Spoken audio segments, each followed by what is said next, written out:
ZPTC MPTC elections నిర్వహించాలి అనే దాంతో వచ్చింది. అంతవరకు ఓకే. బట్ 42% రిజర్వేషన్లకు సంబంధించి బీసీలకు ఇచ్చిన తర్వాతే స్థానిక సంస్థలకు వెళ్తాము అని చెప్పిన కాంగ్రెస్ పార్టీ ఇవాళ అది కాకుండానే పార్టీ పరంగా 42% ఇస్తామని చెప్తూ ఎన్నికలకు వెళ్ళడం ఎంతవరకు కరెక్ట్ అనేది బీసీ సంఘాలు మొదటి నుంచే చెప్తున్నాయి. ఎందుకంటే మొత్తం 42% ఇచ్చిన తర్వాతే ఎన్నికలు జరపాలని వాళ్ళు చాలా క్లియర్గా చెప్పారు. అయినా కూడా ఇవాళ కోర్టులో ఉన్నాయి అనే అడ్డంకులు సాకులు చూపిస్తూ పార్టీ పరంగా ఇస్తామంటే మేము ఒప్పుకోము అని కూడా కొంతమంది బీసీ నాయకులు మాట్లాడుతున్నారు. కాబట్టి సరే, ఈ డెసిషన్కి కారణం ఏంటి, ఎలా ముందుకెళ్ళదలుచుకున్నారు ఏంటి?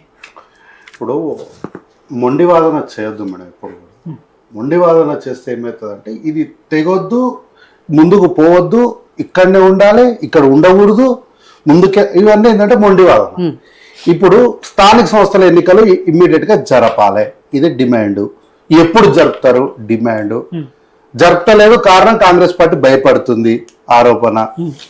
వీటన్నిటి నేపథ్యంలో మేము ఆర్డినెన్స్ తీసుకొచ్చినాం, ఆర్డినెన్స్ పైన జీవో ఇచ్చినాం. ఈ రెండు కాదని శాసనసభలో అందరి నాకు తెలిసినంత వరకు subject to correction up to my knowledge 119 మంది శాసనసభ్యులు కంప్లీట్ అందరూ మాట్లాడినారు ఈ విషయం పైన. మండలిలో సభ్యులు కూడా దాదాపుగా నాకు తెలిసినంత వరకు అందరూ మాట్లాడినారు. సరే, పార్టీలు ఏమైనా ఉండొచ్చు, ఏదైనా ఎక్కడైనా ఎట్లయినా ఉండిండొచ్చు ఈరోజు. కానీ కల్వకుంట్ల కవిత గారు, కల్వకుంట్ల తారక రామారావు గారు ఎవరు అవునన్నా ఎవరు కాదన్నా కల్వకుంట్ల చంద్రశేఖరరావు గారి నాయకత్వమే కదా. వారి లక్షణాలు వారి వారి వారి దగ్గర నుంచి వచ్చినాయి కదా అండి. వీరు తెలంగాణ రాష్ట్ర ప్రజలకు చెడు చేస్తారు అని బీఆర్ఎస్ పార్టీ ఆ లైన్ తీసుకుంటుందా? తీసుకోదు కదా. వారి నాయకత్వంలో వారు చెప్పిన మాటల్ని మీరు సమర్థిస్తారు కదా. కల్వకుంట్ల కవిత గారు బీసీ బిల్లు బాగుంది, మంచిగానే ఉంది, ఓకే, దీన్ని మేము పూర్తిగా మద్దతు ఇస్తున్నాను నేను మండలిలో అని చెప్పింది కదా. శాసనసభలో కల్వకుంట్ల తారక రామారావు గారు, తన్నీర్ హరీష్ రావు గారు మాట్లాడుకుంటూ బిల్లుకు మేము ఏకగ్రీవంగా మద్దతు ఇస్తున్నాం, దీంట్లో మాకు ఎట్లాంటి భేషజాలు లేవు, బీసీలకు మంచి జరగాలి, ఈ తీర్మానాన్ని మేము ఏకగ్రీవంగా ఆమోదిస్తున్నాం, మా పార్టీ పక్షాన పూర్తి మద్దతుని ఇస్తున్నామని చెప్పింది కదా. ఏలేటి మహేశ్వర్ రెడ్డి గారు ఇదే మాట చెప్పారు కదా. ఎంఐఎం పార్టీ ఇదే మాట చెప్పింది కదా. సిపిఐ పార్టీ వారు కూడా ఇదే మాట చెప్పారు కదా. సో సభలో కూడా అందరూ ఒప్పుకున్నటువంటి దాన్ని గవర్నర్ గారు తన దగ్గర పెట్టుకొని ఎస్ చెప్తలేరు, నో చెప్తలేరు, ఏం చేయాలి? బాధ్యత కలిగినటువంటి వాళ్ళు, కేంద్రంలో ఉన్నటువంటి వాళ్ళు ఏం మాట్లాడతలేరు, ఏం చేయాలో నాకు అర్థమవుతలేదు. ఇప్పుడు కూడా గ్రామ పంచాయతీలు జరపకపోతే, మార్చి నెలాఖరికల్లా జరగకపోతే నిధులు రావు, ఏం చేయాలి?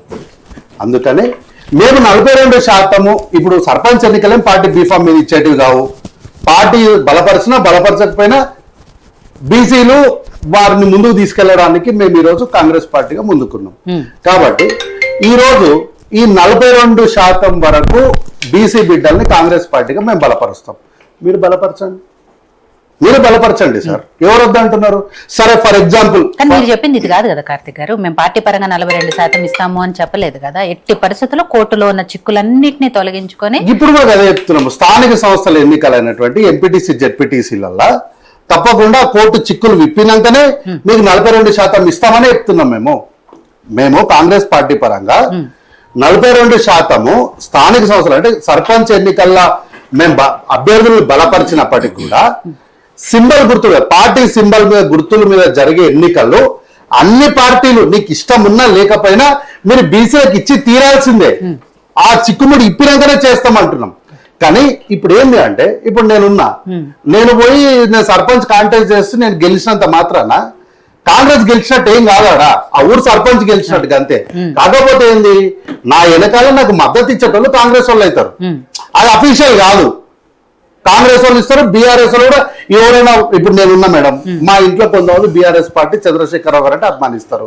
ఇప్పుడు నేరుగా డైరెక్ట్ గా కాంటెస్ట్ లకు వచ్చినప్పుడు మా ఇంట్లో నాకు వ్యతిరేకంగా పని చేయరు కదా. ఏమైనా మావాడే సర్పంచ్ అవుతాడని వాళ్ళు నాతో పాటు వచ్చి పని చేస్తారు. అంతంత మాత్రాన వాళ్ళకి బీఆర్ఎస్ పార్టీ షోకాజ్ నోటీస్ ఇస్తుందా మీరు పార్టీ వ్యతిరేక కార్యక్రమాలకు పనిచేసిరని? కాబట్టి ఏంటి అంటే, ఈ రోజు కూడా కాంగ్రెస్ పార్టీ ఇచ్చినటువంటి మాటకు కట్టుబడి ఉంది. సింబల్ పైన జరిగే ఎలక్షన్స్ ఖచ్చితంగా 42% రిజర్వేషన్ల మీకు ఇష్టం ఉన్నా ఇష్టం లేకపోయినా మీకు రావాల్సిందే. రైట్. సో గౌతమ్ ప్రసాద్ గారు, ఇక్కడ ఏదైతే కాంగ్రెస్ పార్టీకి సంబంధించి అంటే నిన్న రాష్ట్ర ప్రభుత్వం కేబినెట్ లో నిర్ణయాలు తీసుకుందో 42% అంటే పాత పద్ధతిలోనే ఈ పంచాయతీ ఎన్నికలు జరిపించాలి, మిగిలిన ఎన్నికలు అయితే ఉన్నాయో అవి కోర్టు తీర్పు వచ్చిన తర్వాత ఆ ఎన్నికలు నిర్వహిస్తామని. ఇది కూడా నిర్వహించడానికి మెయిన్ కారణం ఏంటంటే ఇంత తొందరగా నిర్వహించడానికి ఏదైతే కేంద్రం నుంచి రావాల్సిన ఆర్థిక సంఘం నిధులు ఉన్నాయో 3,000 కోట్లు అవి రద్దయ్యే అవకాశం ఉంది కాబట్టి ముందైతే ఇవి పెట్టుకుందాం, వాటి సంగతి కోర్టులో అన్ని క్లియరెన్స్ వచ్చిన తర్వాత మిగిలిన ఎన్నికలు జరపాలి అనే ఉద్దేశంతో వాళ్ళు పెడుతున్నారు.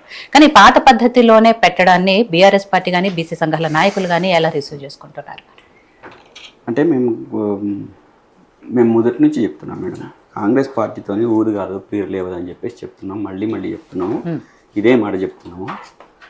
తొడలు కొట్టి మెడలు కోసుకొని రేపు 9వ తారీఖు నాడు ఖచ్చితంగా మేము 42% రిజర్వేషన్ ఇస్తున్నాము, ఎలక్షన్స్ జరపబోతున్నాం అని చెప్పేసి గత 2 నెలల క్రితం మాట్లాడుకున్న సందర్భం. నేను ఏమంటున్నానంటే మన